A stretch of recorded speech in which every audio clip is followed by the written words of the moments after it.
Hello everyone, कैसे हैं आप लोग। उम्मीद करते हैं आप सब अच्छे होंगे। आज की क्लास में हम पढ़ने वाले हैं क्लास 12th इंग्लिश का फ्लेमिंगो बुक से एक पोएम जिसका नाम है माई मदर एट 66 और इसके पोएट है कमला दास। इसके ऊपर वीडियो आप पहले भी बना चुके हैं और उम्मीद करते हैं आपने उसको देख भी लिया होगा। लेकिन उस वीडियो में क्या था कि सिर्फ एक्सप्लेनेशन दिया गया था, ना ही उसमें पोएटिक डिवाइस का जिक्र है और ना ही उसमें इंपॉर्टेंट क्वेश्चन आंसर्स है।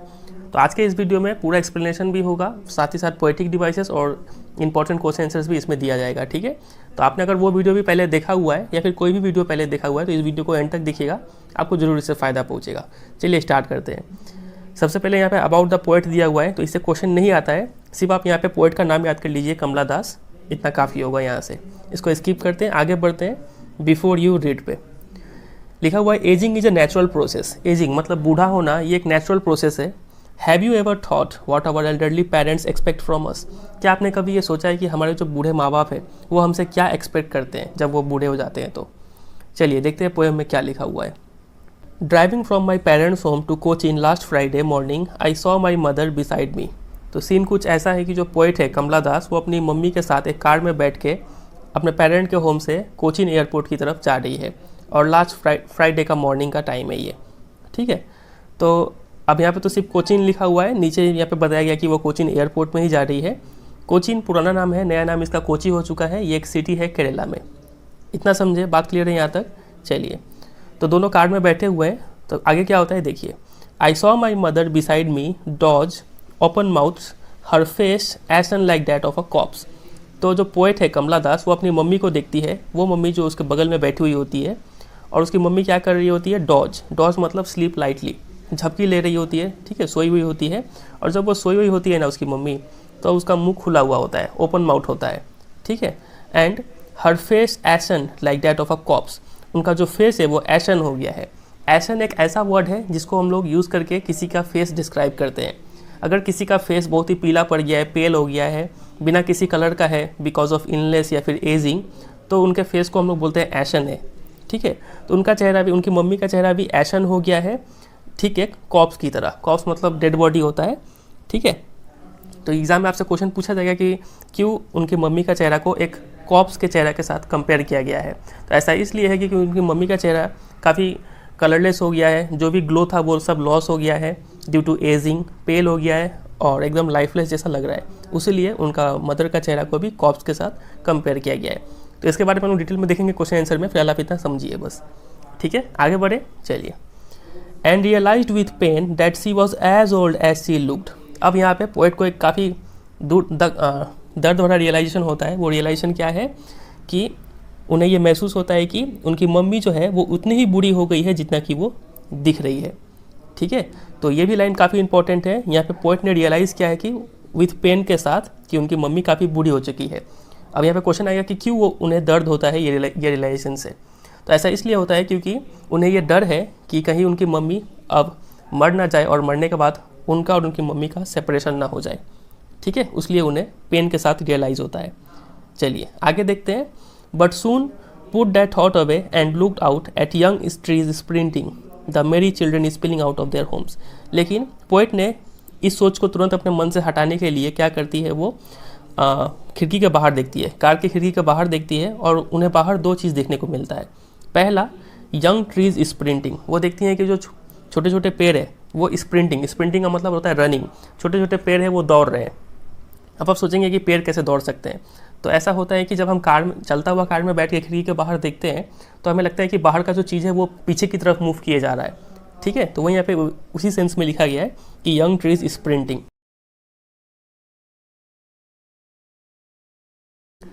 ठीक है, तो इसका लिटरल मीनिंग तो ये हुआ, लेकिन यहाँ पे सिंबॉलिकल मीनिंग क्या हो रहा है। तो पोएट यहाँ पे बताना चाह रही है, ये जो यंग ट्रीज स्प्रिंटिंग है, मूव करना बता रही है कि जो टाइम है ना, जो वक्त है वो बहुत तेज़ गति से गुजरता है, और कब हम लोग छोटे से चाइल्डहुड से ओल्ड एज में चले जाते हैं हमें पता तक नहीं चलता है। ठीक है, तो यहाँ पे यंग ट्रीज स्प्रिंटिंग ये सिम्बोलाइज करता है। और यंग ट्रीज ये भी सिम्बोलाइज करता है कि उसमें थोड़ा लाइफ है, विगर है, एनर्जी है। ठीक है, तो ये यहाँ पे सिम्बोलाइज किया जा रहा है। आगे देखते हैं। और दूसरा चीज़ उन्होंने देखा, the merry children spilling out of their homes. मेरी मतलब हैप्पी चिल्ड्रन जो है, स्पिलिंग मतलब पानी की तरह छलक के घर से बाहर निकल रहे हैं। ये चीज़ उन्हें देखने को मिला।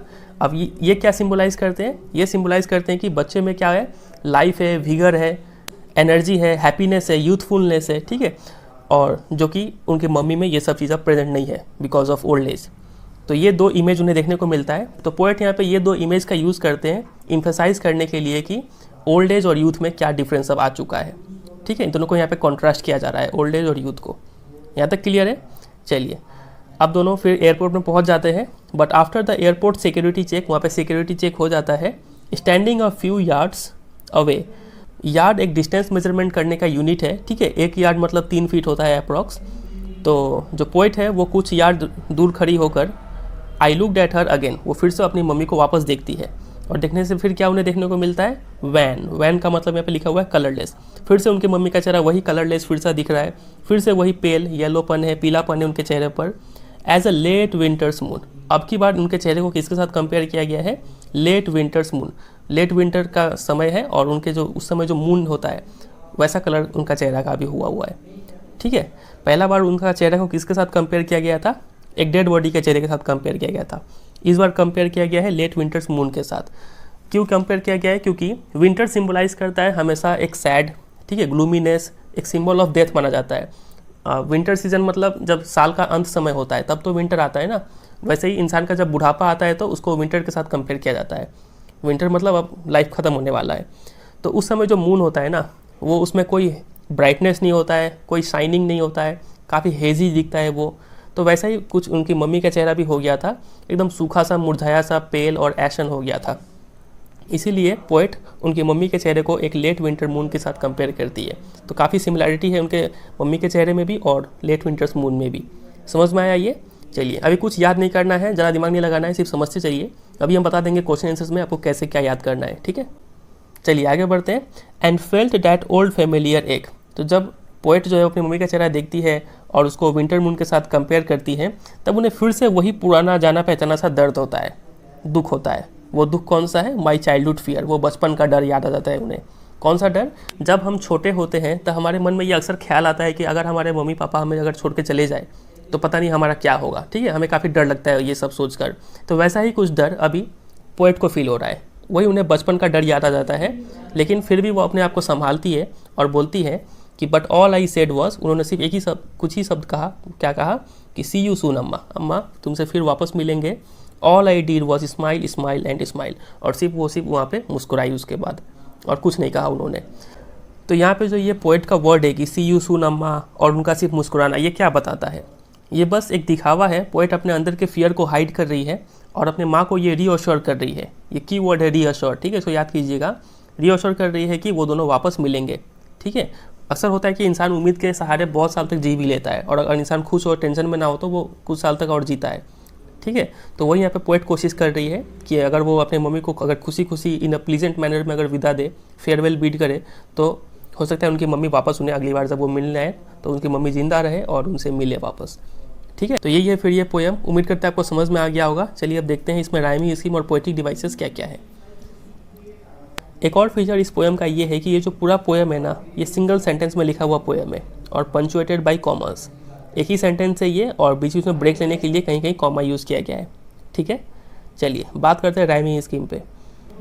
आप यहाँ पे देखें, parents, Friday, mother, face, with, see, कोई वर्ड किसी से राइम नहीं कर रहा है। तो यहाँ पे कोई राइमिंग स्कीम नहीं है, ठीक है। तो ऐसा पोएम जिसमें कोई राइमिंग स्कीम नहीं होता है, उस टाइप के पोएम को बोलते हैं ये पोएम फ्री वर्ड्स में लिखा हुआ पोएम है, ठीक है।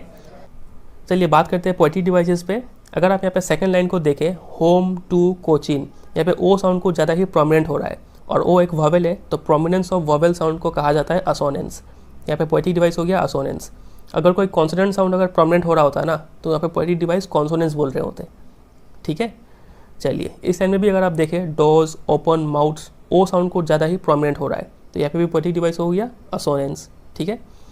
अगर आप यहाँ पे देखें कि that she was as old as she, S sound को ज़्यादा ही प्रोमिनेंट हो रहा है और एस एक कॉन्सोनेंट है, तो यहाँ पे भी पोएटिक डिवाइस हो गया कॉन्सोनेंस। समझे कि नहीं समझे? अगला पोएटिक डिवाइस हमें यहाँ पे देखने को मिलता है माई मदर में। माई मदर, मॉ साउंड रिपीट हो रहा है, वो भी at the beginning of the word. तो मॉ एम एक कॉन्सोनेंट साउंड है, ठीक है, और वो रिपीट हो रहा है, तो यहाँ पे पोएटिक डिवाइस होगा एलिटरेशन। अब आप बोलेंगे कि यहाँ पे तो कॉन्सोनेंट साउंड रिपीट हो रहा है, तो यहाँ पे कॉन्सोनेंस क्यों नहीं हुआ? तो देखिए, कॉन्सोनेंट्स और एलिट्रेशन में यही डिफरेंस है कि एलिट्रेशन में at the beginning of the word में कॉन्सोनेंट साउंड रिपीट होता है ठीक है, लेकिन कॉन्सोनेंट्स में बिगिनिंग में नहीं, मिडिल में या फिर एंड में कहीं भी रिपीट होगा। समझे कि नहीं समझे? चलिए, सिमिलरली आप यहाँ पे देखें that thought, consonant sound repeat हो रहा है, वो भी at the beginning of the word, तो यहाँ पे पोएटिक डिवाइस हो गया एलिटरेशन। ठीक है, यहाँ पे भी अगर आप देखें सेड, सी, सून, तो एस साउंड रिपीट हो रहा है लेकिन वो भी एट द बिगिनिंग में रिपीट हो रहा है, तो यहाँ पे पोएटिक डिवाइस होगा एलिटरेशन। समझे कि नहीं समझे? चलिए, बात करें अगले पोएटिक डिवाइस पे जो कि बहुत इंपॉर्टेंट है, वो यहाँ पे है एशन like that of a cops. यहाँ पे उनके मम्मी का चेहरा को कंपेयर किया गया है एक डेड बॉडी के फेस के साथ। तो दो चीज़ का कंपैरिजन किया गया है और कंपैरिजन करने के लिए लाइक वर्ड का यूज़ किया गया है। तो जब भी हम लोग दो चीज़ को कंपेयर करते हैं और एज या फिर लाइक या फिर देन वर्ड का यूज़ करते हैं, तो वहाँ पे पोएटिक डिवाइस हो रहा होता है सिमिली। ठीक है, तो यहाँ पे पोएटिक डिवाइस होगा सिमिली, बहुत इंपॉर्टेंट है ये, आपके एग्जाम में कई बार ये पूछा जा चुका है। दूसरा हमें यहाँ पे देखने को मिलता है pale as a late winter's moon. उनके मम्मी के चेहरा को विंटर मून के साथ कंपेयर किया गया है और एज वर्ड के साथ कंपेयर किया गया है, तो यहाँ पे भी पोएटिक डिवाइस हो गया सिमिली। तो ये विंटर मून और ये कॉप्स वाला बात बहुत इंपॉर्टेंट है, ये दो आप याद रखिएगा, ज़्यादा क्वेश्चन इन्हीं दो से बनता है। अगला पोएटिक डिवाइस से मूव करें यहाँ पे यंग ट्रीज स्प्रिंटिंग। तो छोटे छोटे जो पेड़ थे वो दौड़ रहे थे, तो पेड़ क्या कोई दौड़ सकते हैं? तो यहाँ जब भी हम लोग किसी चीज़ को ह्यूमन क्वालिटी देने का कोशिश करते हैं ना, तो वहाँ पे पोएटिक डिवाइस होता है पर्सोनिफिकेशन। ठीक है, तो यहाँ पे पोएटिक डिवाइस हो गया पर्सोनिफिकेशन। सिमिलरली आप यहाँ पे देखें मेरी चिल्ड्रन स्पिलिंग, तो बच्चे खुशी से बच्चे छलक के पानी की तरह छलक के घर से बाहर निकल रहे थे, तो यहाँ पे बच्चे को कंपेयर किया गया है पानी के साथ। ठीक है, तो कंपैरिजन किया गया है लेकिन एज लाइक ऐसा कोई वर्ड नहीं है, डायरेक्ट कंपैरिजन यहाँ पे किया गया है, तो यहाँ पे पोएटिक डिवाइस हो गया मेटाफर। ठीक है, समझे मेटाफर का मतलब? चलिए, और कुछ है यहाँ पे, एक यहाँ पे है स्माइल, स्माइल एंड स्माइल। तो यहाँ पे स्माइल वर्ड बार बार रिपीट हो रहा है, तो यहाँ पे पोएटिक डिवाइस हो गया रिपीटिशन। ठीक है, तो ये सब कुछ यहाँ पे इंपॉर्टेंट पोएटिक डिवाइसेस हुए। सबसे ज़्यादा इंपॉर्टेंट यही दो है, एक है यहाँ पे कॉप्स वाला बात, यहाँ पे भी सिमिली है, और एक है यहाँ पे लेट विंटर्स वाला बात, यहाँ पे भी सिमिली है। ठीक है, ये दो याद रखिएगा। चलिए, अब हम लोग मूव करते हैं इंपॉर्टेंट क्वेश्चन आंसर्स पे। तो ये रहा कुछ इंपॉर्टेंट क्वेश्चन आंसर्स। लिखा हुआ है read the extract given below and answer the questions that follow. ये आपको पढ़ना है और कुछ क्वेश्चंस का जवाब देना है। I looked again at her wan pale as a late winter's moon and felt that old familiar ache my mother's fear, but all I said was see you soon Amma, all I did was smile, smile and smile. Name the poet and the poem. तो poet हमें पता है कमला दास और poem है my mother eight 66। ये रहा इसका answer. ठीक है, next question, what was the poets childhood fear. तो उनका बचपन का फियर क्या था? तो हमें तो पता है बचपन का फियर क्या था। The poets childhood fear was that she might lose her mother. एक मार्क्स का क्वेश्चन है तो इतना ही लिखेंगे, काफ़ी होगा। ठीक है, अगला क्वेश्चन है एक्सप्लेन ओल्ड फेमिलियर एक। वही जाना पहचाना वो पुराना दर्द को एक्सप्लेन कीजिए। तो देखिए, That old familiar ache refers to the agony and pain of separation from her mother that the poet felt in her childhood as she feared that she might lose her mother.